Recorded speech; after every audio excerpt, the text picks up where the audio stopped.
Good morning from New York. I'm your personal mystic. This is to take off from Neil deGrasse Tyson saying I'm a personal astrophysicist. Uh, Quite a line. Yeah. Making it so personal. Well,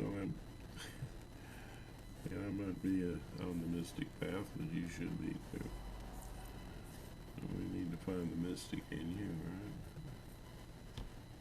right? Yeah. So, you're the one that's important, and thanks for viewing. Um, Today, what am I going to discuss today? More loving communication. How to find your inner self and manage your mental health.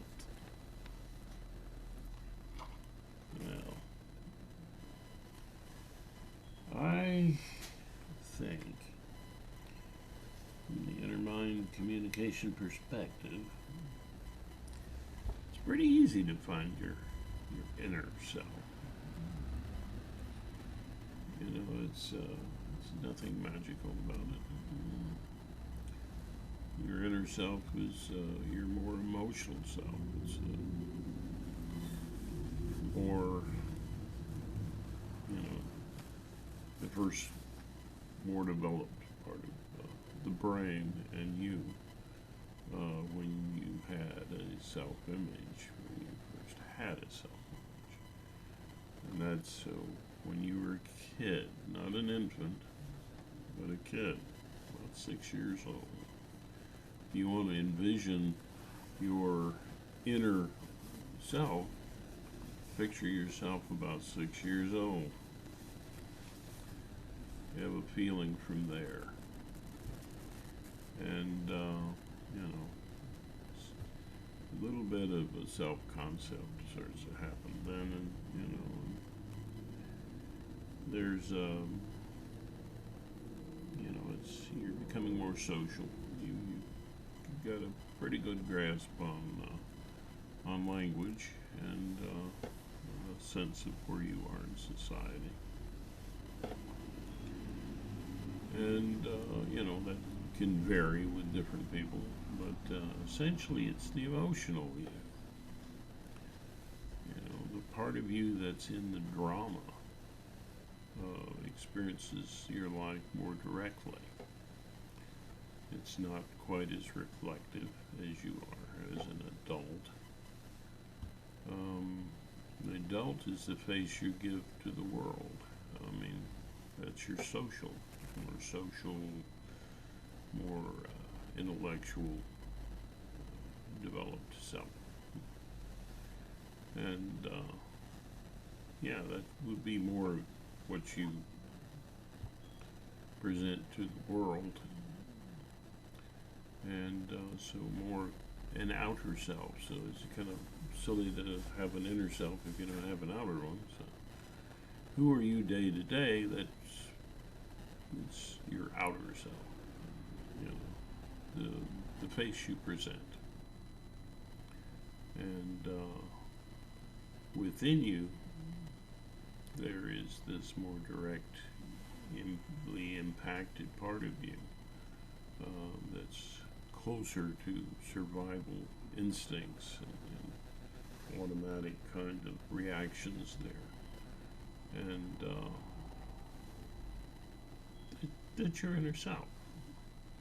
It's not a big, complicated sort of thing, really. And when you reflect within yourself, you are entering into your inner imagination. So, in that sense, everything in your imagination, when you're experiencing your imagination, like in a dream or in a daydream, you are experiencing your inner world, and there you could say that that's your inner self, the one that experiences this. And that inner self, there are a lot of perspectives that you have. There's a lot of you're not just one personality. You're an integration of a number of elements, and out of that comes this self-concept, this integration of selves. Um, Different perspectives in you elicit different aspects of who you are. And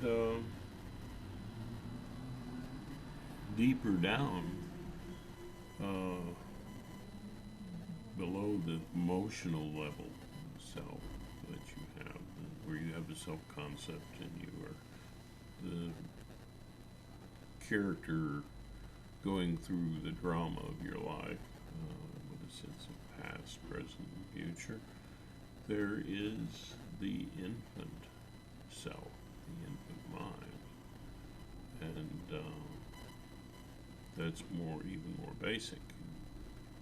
It's before you had much of a social self.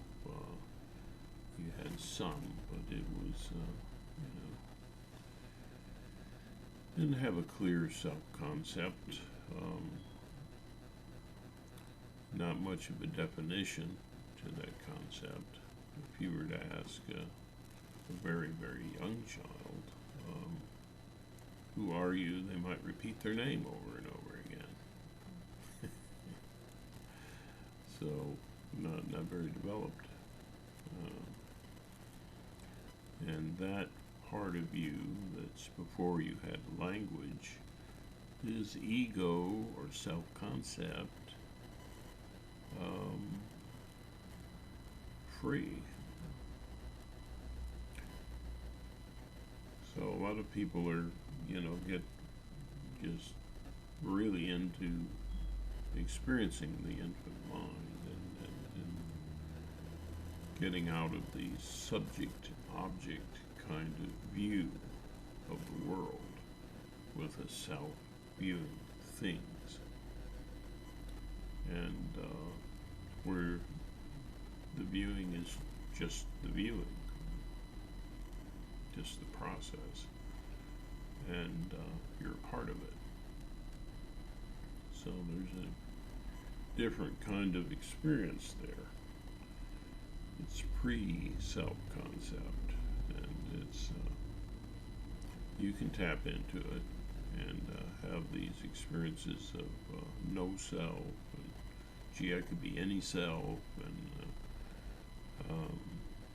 myself is one with the universe. Well, that's not enough for survival as an adult. You need to go past that and have a different kind of, you have to have a self-concept and that has a social interaction with the world. And that's part of survival as a social creature. How do you find that inner self? Plunge into your imagination, and in that imagined world, you have three more social perspectives, which are ways of communicating, and all of your communications are about needs and feelings. I mean, that's survival. It's about love. It's about getting your needs met. It's about meeting others' needs in society, and meeting others' needs in society. That's involved with empathy. So, the ability to have objective, creative, and compassionate empathy, which is the empathetic aspect of intermind communication.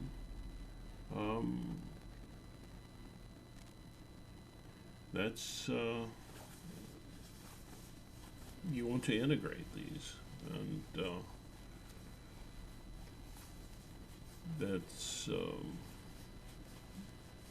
how you grow, and that's part of your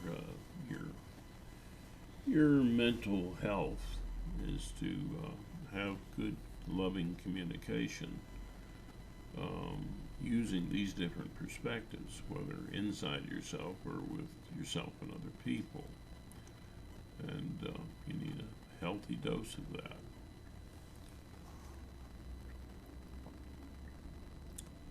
Objective empathy, objectivity, creativity, and compassion are, as you grow in these things, you're expanding your comfort zone, and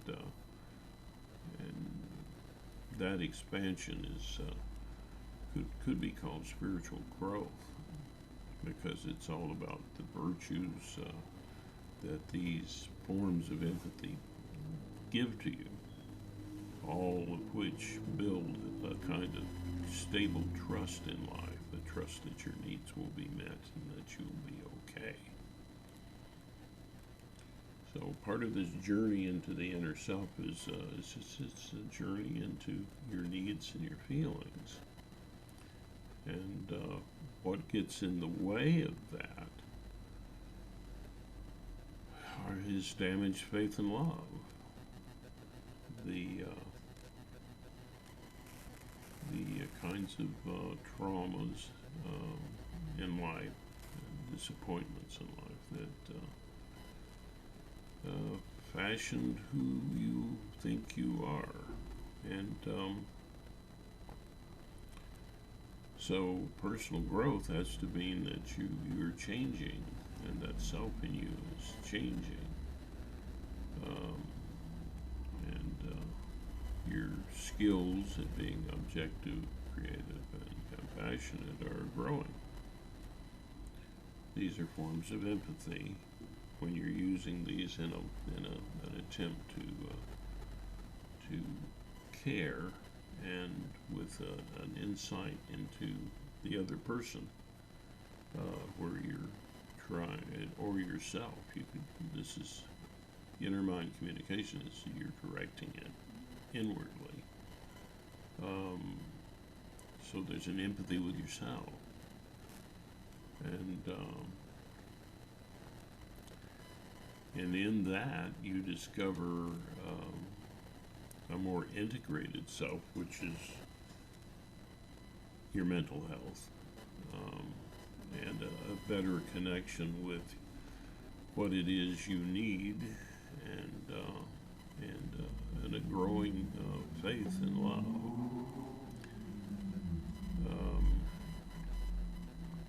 What gets in the way, of course, as I said, is the traumas, the deprivations and harms that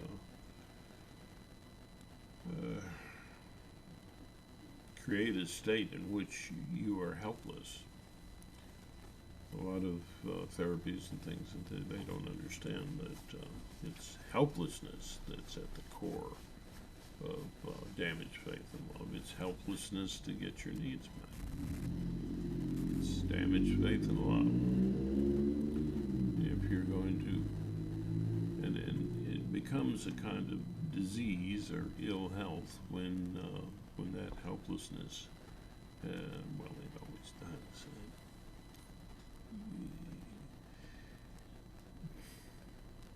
It's a disease when you need someone else to help you through it. That might be a good stepping point to whether you think you need a little help with your mental health. When you can't grow in these ways, or you're having some blocks in your growth.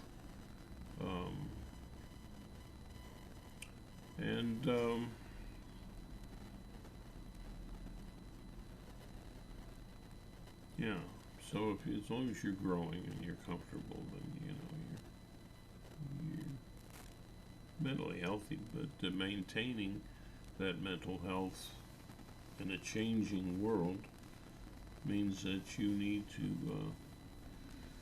integrate with what's going on in your life and what's going on inside you.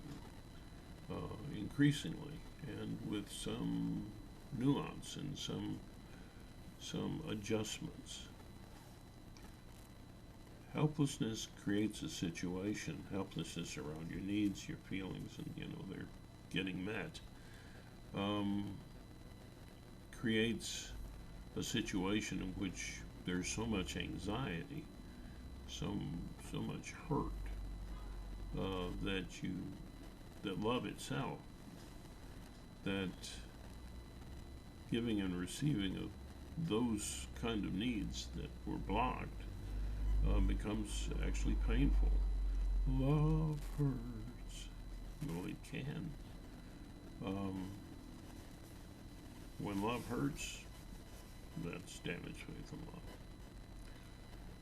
And it's whether you're giving it or whether you're receiving it, it hurts. And so, what people do, what the brain does, is that it creates more attainable symbolic forms of the needs and the feelings that you're having. So you will seek situations that are symbolic of what happened to you, but in which you feel you can make a difference. You can attain this symbolic need somehow. And you can't fill up on symbols, so that presents a real problem. And that's the source of greed, the love of money that Jesus talked about, and the love of symbolic need, which that's what money is. The love of that is a problem. Having it, not necessarily a problem. Loving it, in a way that you're trying to meet needs that are actually losses in the past, that presents a problem. And when your love flow is blocked in that way, then and you raise children, then you're not going to be satisfying their needs in the right ways, because those needs that they have can be painful to you. That's where you see people not treating their children well. Also, this child abuse, like spanking and things like that, So that's a spanking. It's not child abuse. Yes, it is. Actually putting a kid against a wall and telling them to reflect on what they did. That's a little abusive too. You want to try to help them with compassion and understanding and artfulness, and do the best of your ability. And you need to grow inside so that you can unblock the love flow and be in touch with who you really are. So you seek the inner self, seek your real self, the self undamaged by that helplessness and that damaged faith and love.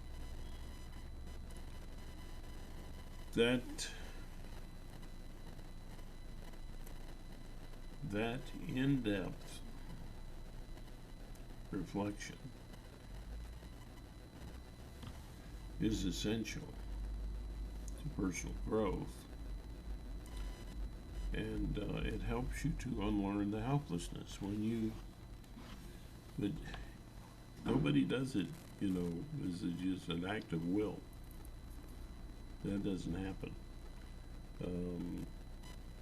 because it becomes these are survival memories. The symbolizing it's a survival memory. It's how you survived the situation, because you couldn't live in that kind of anxiety. It would make you really mess you up. So you calm that anxiety with the symbolic needs, feelings, and expressions of love. And it's a disease, As Jesus said, the sick don't, the well don't need a physician. The unhealthy do. The sick. And that's when he was talking about falling short of the mark, on virtues and things. So that was when he was hanging out with people that he was criticized for hanging out with because, they had damaged lives. And so I'd like to believe that was a true story, but whether it was or not, it gives a real truth that we can learn from. So there's the helplessness. How do you deal with that? How do you find the real self, which is maybe, in a sense, the more important thing than the inner or outer self, about the real self, inner and outer. The real you contact that by unlearning the helplessness. So here's the deal. When you approach your needs, feelings, and their expression,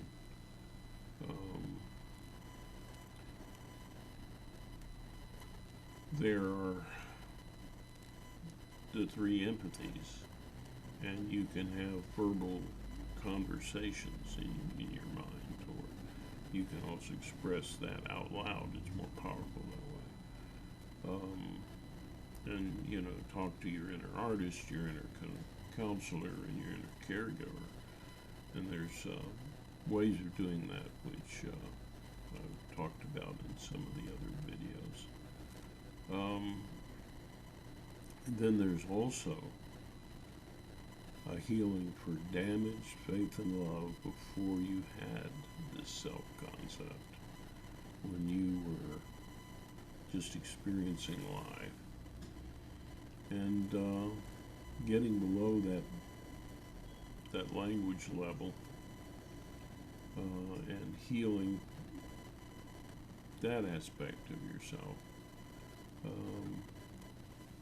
You use focus, play, and expression. This breaks down the symbolic approaches, and there's ways in which that was symbolized as well. Needs from that time, damaged faith in that time. So, hope this doesn't sound like a lot of gobbledygook. Ask a question. That's always a better way. If you ask a question, then I answer the question. That's part of training in this practice. Okay, it breaks down the symbolic. And you do it with an attempt to comfort and not with the intent of finding some pain in you. That's the wrong approach to begin with. Why I disagree with so many of the approaches out there. The first thing you're going to find if you tell somebody, we're going to look for that inner trauma, that inner pain, and is defensiveness. It puts the person in hyper alert to blocking that. This is the last place that, the brain's going, oh, I'm not going there. It's against survival. I'm not going there. so you end up with symbolic cures for symbolic problems. And that isn't, your symptoms might go down a little, but you really haven't dealt with the core issues. If you deal with the core issue, you have to unlearn the helplessness. So you need to be able to express those needs and feelings in their original helplessness, so it's like a bifurcation, there's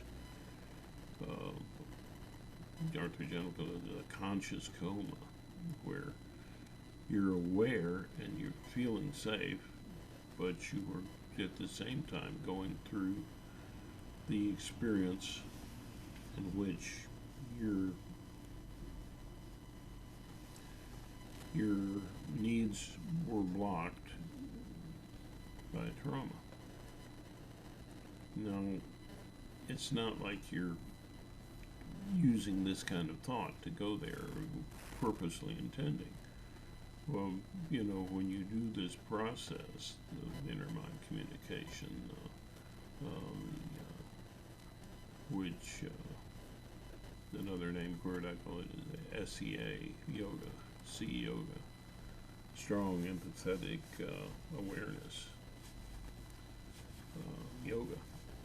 That's another name. You can have all kinds of names for this.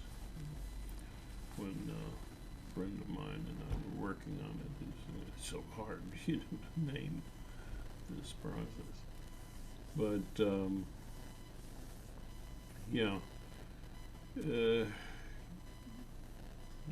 inner mind communication gets close. Anyway, so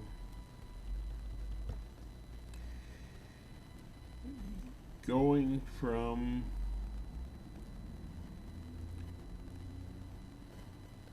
this perspective, an attempt to comfort, but in ways that bring you out of your comfort zone.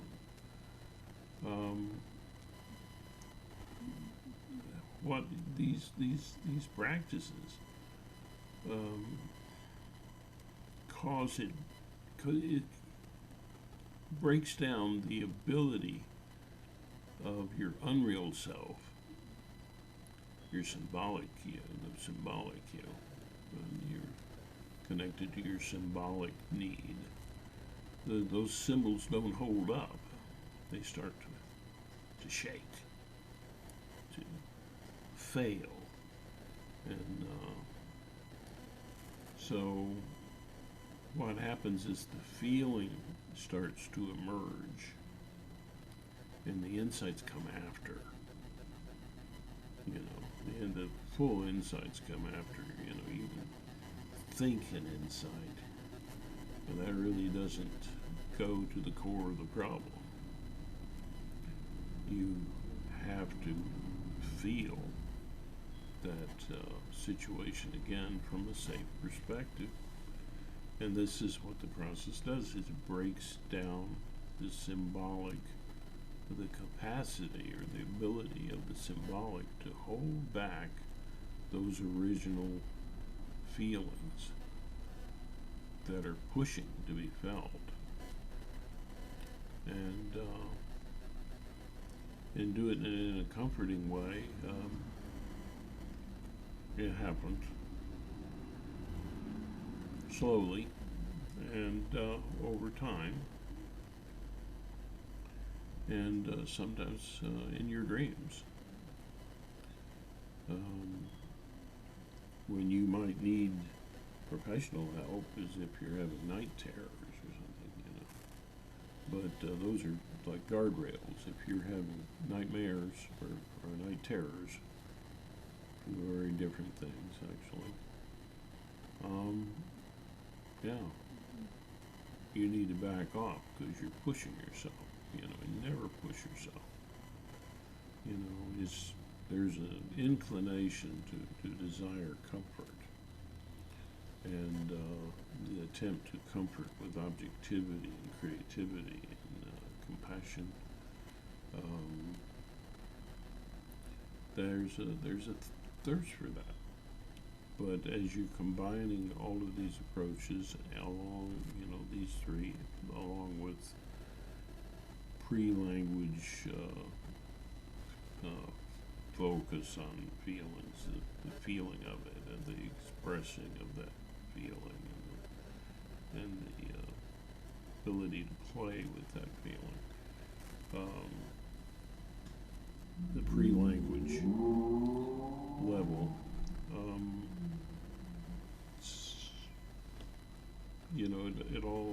it starts to break down, and you start to feel those things that you're ready to feel. When you finding that that's not happening, or that you're having constant nightmares and night terrors, then you need professional help to help you along with the process. But you need somebody who's skilled and has been there, and, not just somebody who's intellectually educated. That's not enough. You're not going to feel safe going deep into a situation with another person who's suffering from and we all do, suffering from all of those that damaged faith, and who've never even been to a place where this feelings come up and then educate the brain. Never been there. And you sense that too when there's somebody trying to help you, and they haven't been there, and they're not comfortable. I can remember with the buddy, doing the buddy system, someone was trying to help me, and the disinterested, you could tell that it was too much for this person to deal with hearing or feeling, because feelings evoke feelings in another person. It was bringing up stuff that were uncomfortable for that person, and I could hear it in the distancing in the breathing, where the person is like shutting down and not really resonating with me. I'm going through pretty tough stuff, and on the other side there's this disinterested distancing kind of breathing. Wow, rage start to come up. It's shoot. So if you're going to have a professional, make sure that they're a real professional in this kind of effort. The best that there is that I know of is, and it takes a different tone and direction than I do, and I think that's kind of a problem. But they're nevertheless very professional, and the therapists have been through the therapy themselves. I mean, that's very important. And so that's the Primal Center over in California. So if you want professional care, I would say go there. I don't necessarily trust anybody else with this process. But that also is pretty serious when you're definitely just focusing on the whole thing, and you go in thinking about that. No, that's not the right way to go. But that's for really desperate people, and it's psychic surgery, really. Because you have to know quite a bit in order to help people from outside of them. And you have to have been there yourself. Otherwise, you really shouldn't be trying to do this. But you can train people, anybody can train people in the basic approaches and have them try to help themselves. And there's benefit to helping yourself because there's a lot of things that you shouldn't trust anybody else with. It's a very neurotic society and very punishing. And so there might be some dark side to yourself you really shouldn't share with just anybody. Definitely not people who haven't been down the road themselves. So, a lot of people that are called professionals, I would not call them professionals at all. In that case, I think you might be worse off being with somebody like that. I know I wouldn't let myself be under the control of somebody like that. That's why the efforts of Arthur Jenoff were not duplicatable. Well, you can't be a neurotic and help, somebody who's more symbolic than real and go through a process and be an effective therapist. You can't do that. Some people can't replicate his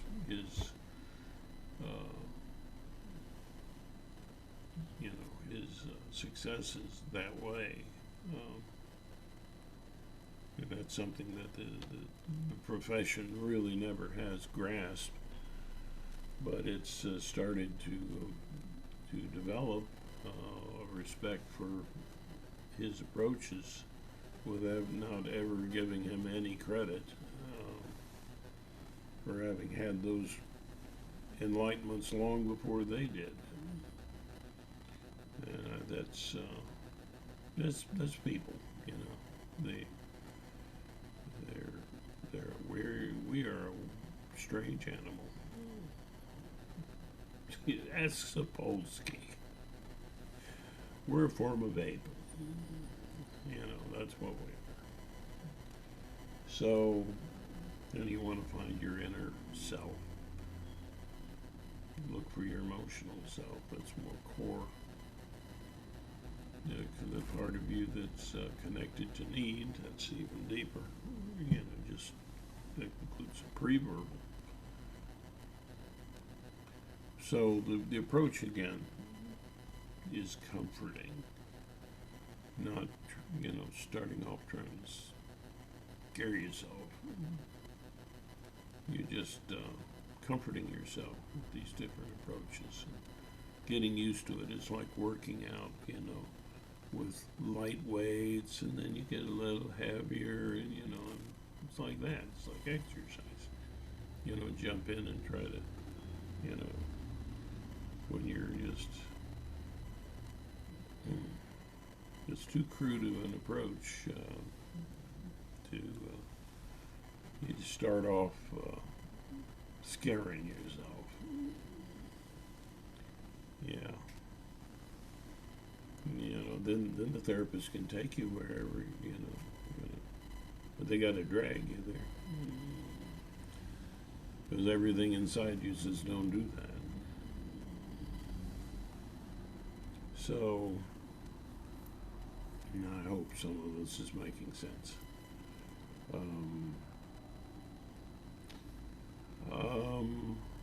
I know it's making sense to me, but this isn't live, and I'm talking to you, so I don't know what you grasped and what you didn't, and so don't feel dumb. I've been thinking about this stuff for like 40 years and practicing it, so yeah. Am I highly qualified? You want a professional, I'd still say go to the Primal Center. But I can train you.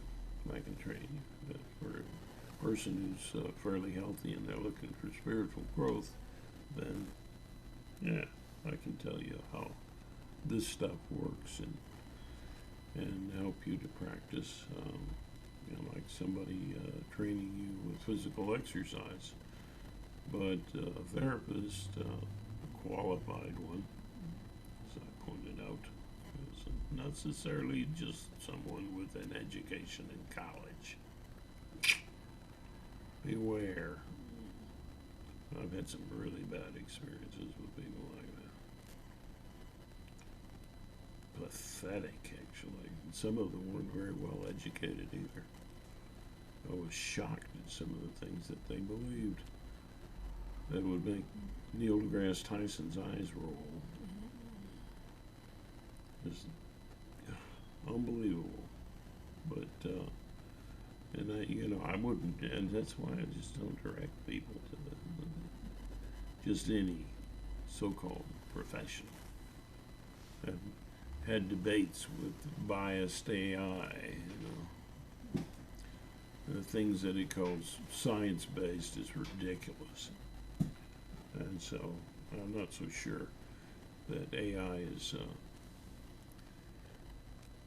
doing the kind of level of thinking that we can do as a living creature that experiences life and the core sense and purpose of life, which is to meet needs for oneself, for others. The love flow. How's it going to grasp that? Probably can't. So it's just dancing around and pulling statements in from around the web and other places, and whatever bias they have, it's going to express. So it's one of the dangers of AI. Anyway, but I almost had it cracking, and then the power went out. It was, showing its positions were conflicted, and it would back up and go on, and then it'd go back to the same song and dance, but it was shaking, but yeah, away from my fun times there with AI. We should be very careful with AI. AI could be a major problem for the world if it's not handled right. And it does have biases. And it does steal things from people who've written eloquently in the past, Jumbles it together and, plagiarism. But, so the process again that I harp on, over and over, you got to feel what happened to you in its helplessness so you can unlearn the helplessness. You got to express it anyway, which you couldn't at that time. It's not just express it, but be able to focus on it, be able to express it, and also to be able a little bit to play with it. And you got to do it in a comforting way with an attempt to comfort, because exercise can feel good, when you don't overdo it. And you can grow from that. And then you can tolerate more exercise. So, a comforting approach, unlearn the helplessness. That means cutting through the symbolic so that the real feelings of that time come up. And, integrate. Relive what happened with a sense of safety. That's it. That's the core of it, which they're starting to get now, but never any credit to Arthur Chapman. Yeah, right. He's discredited. No, he wasn't. ThePrimalMind.com. Check that out. Anyway, so going from there, I've had great successes. More success on my own than I had with a renegade primal therapist, and she really wasn't quite ready. Um, she got triggered during a session and left. And yeah, well, she was a sweetheart. She helped me out a lot. But never even got to the core issues. It was just had to do that myself and figure out how to do it with self-help, which is pretty darn hard, I'll admit. But it can be done. Yeah. Extra help? I don't know. There's pluses and minuses from getting help from the outside. One is that your privacy is invaded, and yeah, that's not exactly a safe thing. Privacy is important. Some things about yourself, you really don't want to just reveal that to the world, because society is a very punishing, hateful kind of place. Not very enlightened. And look at the prisons and how they approach people. That not healthy, not intelligent. Europe does a better job. It's not perfect, but it's a lot better than what they do here in the United States. I'll tell you that. But it's more of a healing kind of approach, which is far better. And arbitrary laws saying, well, for this you get 5 years, and how about until you're well? If you need in-house treatment, you need to. Society, you're so bad. The society needs to. If you're so sick, society might need to keep you from spreading your sickness. Like Trump. He'd put you in in-house treatment, which is, they say you can't have any compassion, or empathy for Trump. I have every kind of empathy for the guy. I understand why he's that way. In general, specifically, no one knows. That has to be discovered in the course of the person feeling their feelings, as I'm saying. They discover it themselves. But, no, I don't want to punish him, but I'd like him to be silenced so that he's not stirring up all the trouble that he's causing. And in a secure environment, but not a harsh environment, just an ability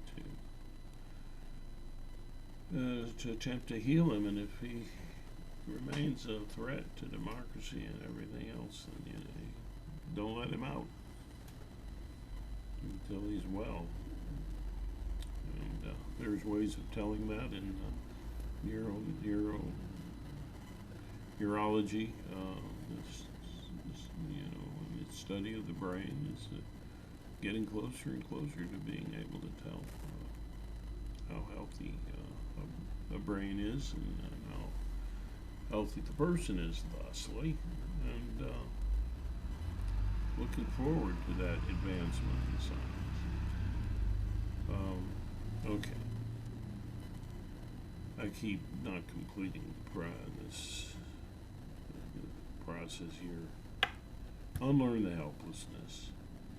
Okay?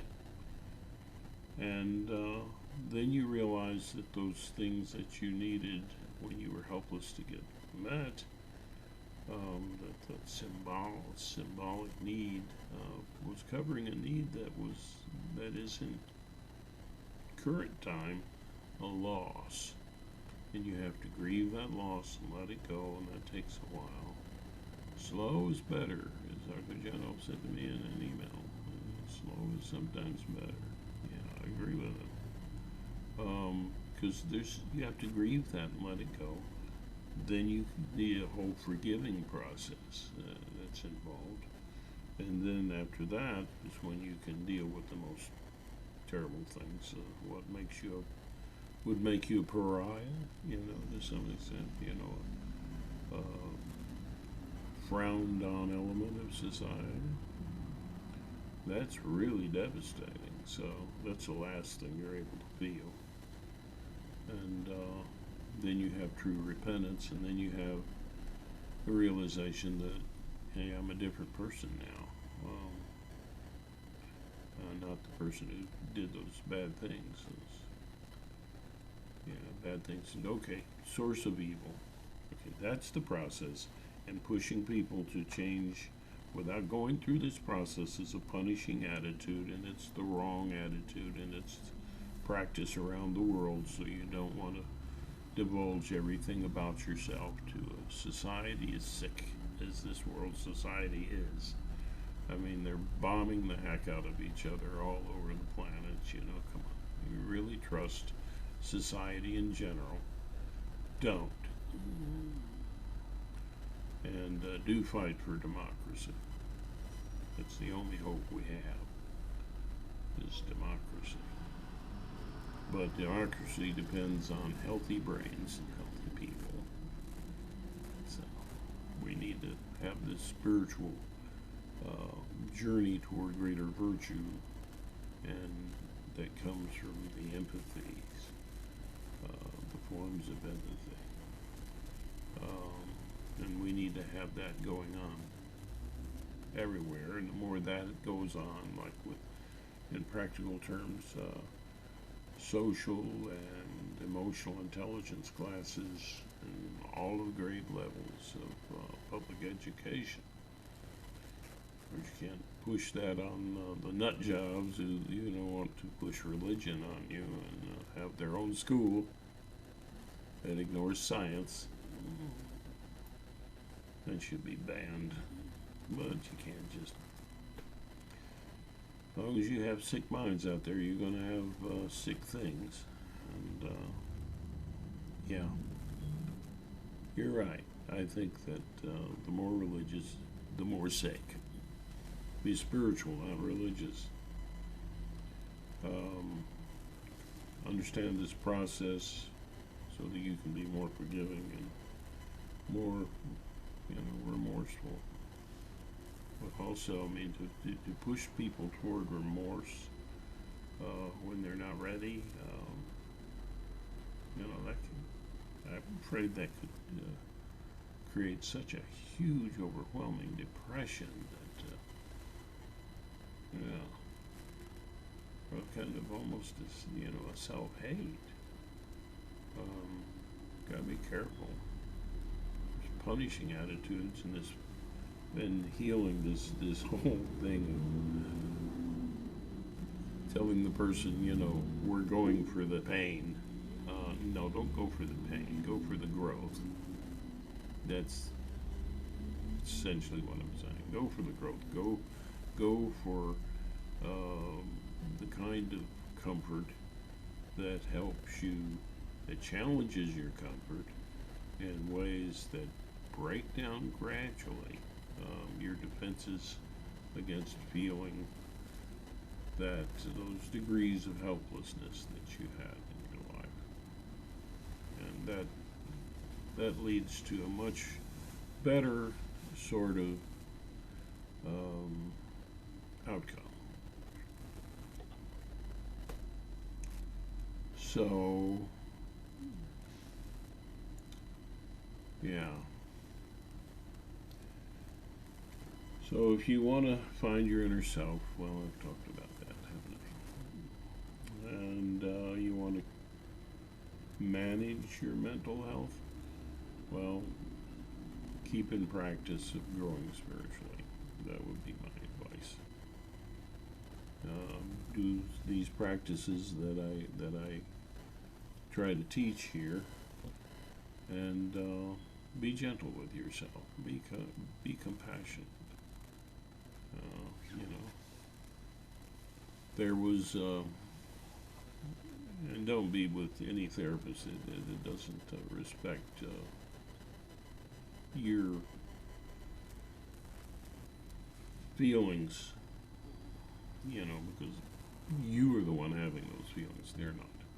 I remember a lady that was crippled up and she was making progress in physical therapy, and they were pushing her too hard. This is the story that I heard. Pushing her too hard. And she was complaining that it was too much. And they kept pushing. Well, they did damage to her. Now, be the poor lady that was on her way to being able to walk. Well, she had a big setback that was considered insurmountable now at that time.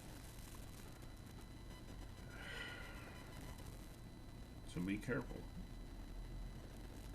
Do be careful. And this whole punishing attitude is such a part of how the human species functions. And you don't trust everything, you know, with that kind of society. You don't. So, you know, fight for your personal privacy. You know, if that doesn't mean going on the wide, you know, on the dark web and doing evil things and yeah, you need to be caught. Yeah, sorry, you're too sick. You need to be caught and constrained. Yeah. And hopefully, as we develop our sciences, you know, that these people might be cured. But acts of hate and fear and stirring up hate and fear, beware of people who are doing that. Because if they're doing that, that's not progress. That's, you know, kind of a punishing attitude. It's a very us-them kind of thing. And just as in war, people naturally, I think, have some empathy and they wouldn't want to hurt another human being. But when you start seeing people denigrate other groups of people as if they're not quite human, as they do in war, and that happens on both sides. Seeing the enemy as something you will more gladly kill. Yeah, you hear statements like that? For heaven's sakes, pay attention to what Trump is saying.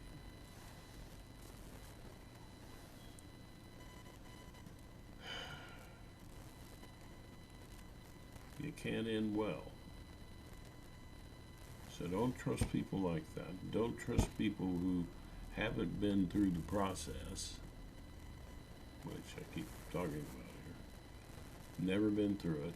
Never, you know, dealt with their own damaged faith and love. And trying to help you. And it's better to do some of the work on your own, because in general it's not safe to have some of your private information spewed out to anybody.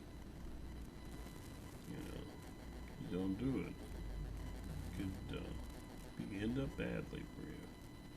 You're a whole new different person, but you've just revealed something that the world hates about you, and there they come after you. You have to also be careful um, being too real with people. You know, you've got to be able to be gentle with other people, even though their strange ideations and so on, their lack of objectivity and creativity and compassion are evident and glaring.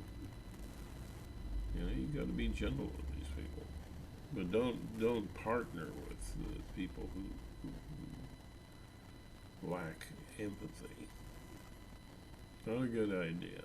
You know, you're going to marry somebody, make sure that they have some abilities in these skills that I'm talking about, and work on those skills yourself. That's the practice of objective mysticism. I have my own definition of mysticism. Yeah. The mystic to me is someone who has overcome the subject object view of life and also integrated that, which is important. And they've connected more deeply with their abilities for empathy, their objective, creative, and compassionate empathy from which truth, artfulness, and goodness come. This is the path of the mystic. It is spiritual because it has to do with virtue, not because it has to do with anything supernatural. You don't need to have that in the equation. You may run into some things like that seem like that, and I have, but you can't build a life on something like that. That's just your personal truth and, you know, your own experience of things. And, you know, we'll leave it at that. Just do the process. That's it. And don't follow any individual thinking they're perfect. Whether that's me or anybody else, don't do it. There are no perfect people. And humanity itself isn't perfect.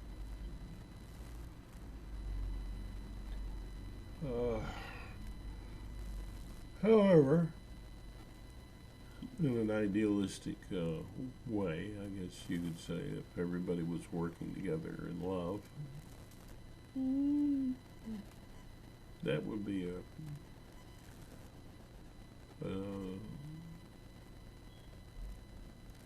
a joint guru. Yeah. Yeah. I would be very happy with that situation. We should have more of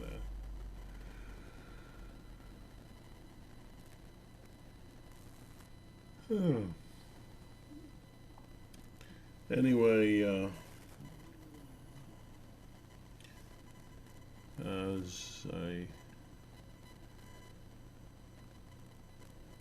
there's a lot of things that in religion is good, and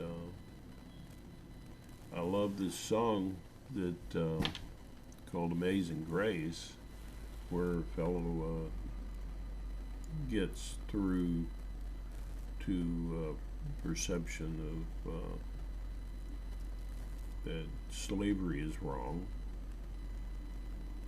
and that's what I heard him. Maybe I'm wrong, but that's what I've read somewhere, sometime. It was, yeah. Then that song came about because of that, and it's interesting. You know, it's if you listen to the song, you see the process that I'm talking about in different fashions.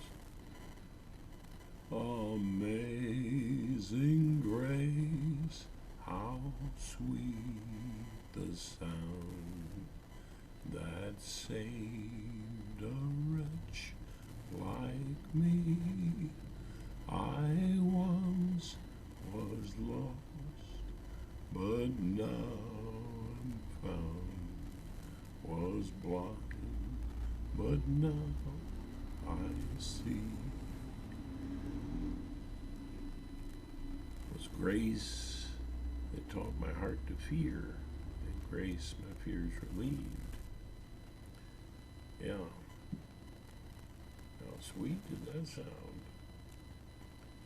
Yeah, so begin with comfort, and that, try to have an honest heart, and grace or forgiving love is an important part of one's experience, and in growing spiritually.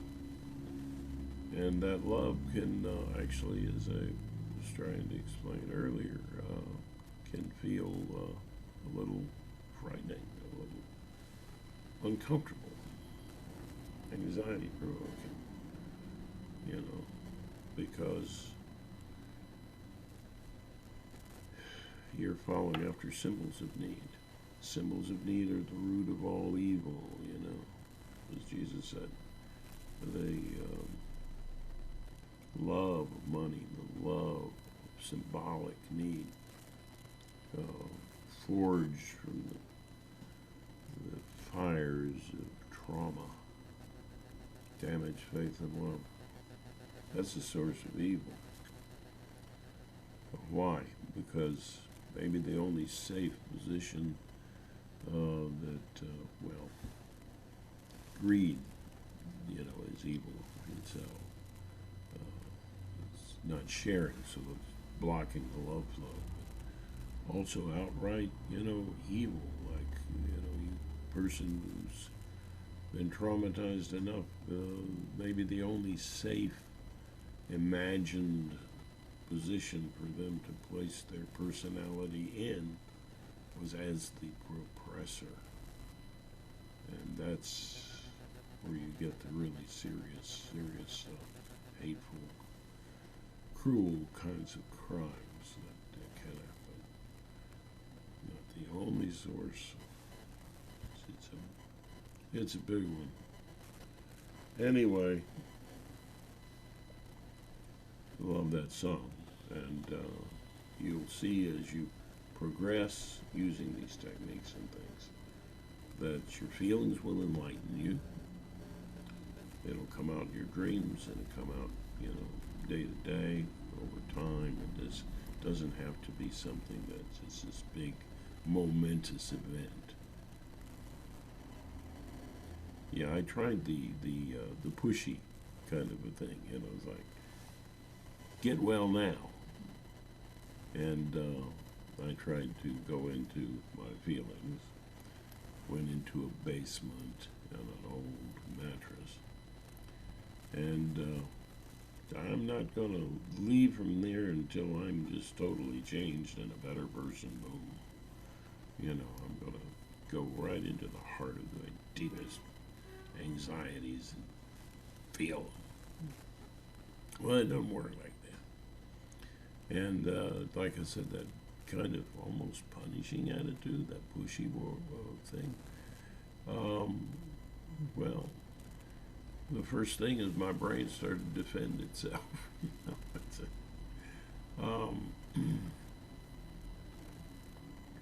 Said, no, don't do this. I said, no, I'm going to stay here. I said, arguing with my brain, I'm going to stay here. I'm going to stay here and go through this. And the other part of my brain says, well, you're on this old mattress. I says, yeah, so could have rats in it. And I says, I don't care. I'm gonna have this big, massive experience and be enlightened, and that's it. And the next thing I know, my brain took over my body completely. And I was at the top of the stairs, off of the mattress, going, how did I get here? And so don't be pushy with yourself. Be kind. You're not going to become Atlas overnight. Especially if you're out of shape as me, you're going to have to go real slow, especially if you're old. Slow is better. Compassion, comforting attempts are the best road to your inner self, your real inner self. Past all the symbolic addictions birthed from trauma. And the best way to maintain your mental health is to continue on the path of the objective mystic, the way of inner mind communication. Oh, well. So at the end of my presentations, I like to say namaste, because it means all of that faith, hope, and love that exists in all of us, that connects us together, that means that we're one with the universe and joined together with each other in a love flow, a potential for a better love flow. All of that exists in all of us. And it's good now and then to use this greeting from India to, from that perspective, honor that reality in the other person. So, from the love flow in me and its potential to that same in you, namaste. And I love my Irish blessing songs. If you've tolerated me this far, you might as well hear my bad singing again. And it's from my heart. May the road rise to meet you. May the wind be always at your back. May the sun shine warm upon your face. The rain fall soft upon your fields. And until we meet again, may God hold you in the palm of his hand. Namaste, and have a good day, y'all.